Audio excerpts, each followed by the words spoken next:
When a client first comes to me, I ask them what they want. And out of all the clients I've trained, 10,000 plus people, they always say to me one of three things. They either want to look better, they want to feel better, they want to perform better.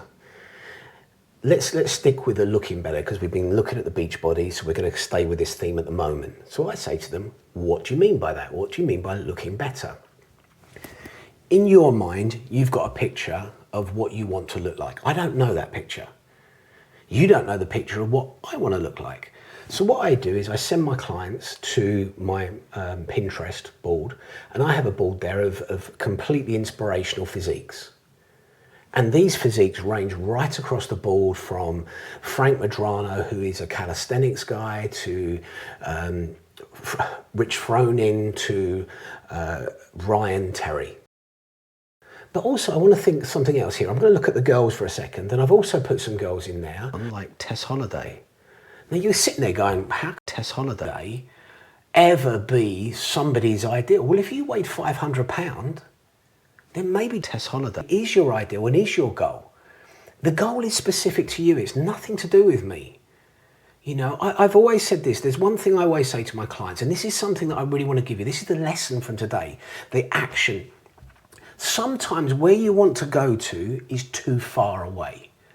So rather than you actually thinking, there's the goal that I've got to get to, what I want you to do is step away from where you don't want to be. So if you train 3 times in this week, then at the end of this week, you're 3 workouts away from where you don't want to be. You're also a week away from where you don't want to be. And then in 2 weeks, you're 6 workouts, and you're 2 weeks away from where you don't want to be. Now, before you know it, you're 3 months away from where you didn't want to be, and you're a lot closer to your goal. And sometimes it's a much easier way of kind of just repivoting and getting the idea so that you can work with what it is that you want. And sometimes working away from what you don't want is much easier. I say this to a lot of people sometimes. If you don't really know what you want, then tell me what you don't want, because that way we can eliminate it and it kind of narrows it down.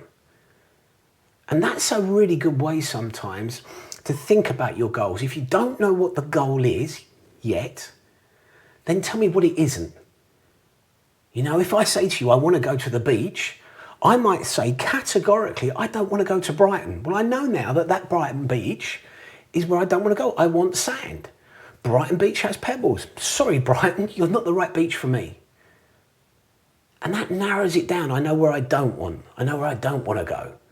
And that eliminates a direction that we're going to waste time in. In the next video, I'm going to explain to you how a client of mine, who's a very accomplished athlete, managed to completely sabotage their workouts.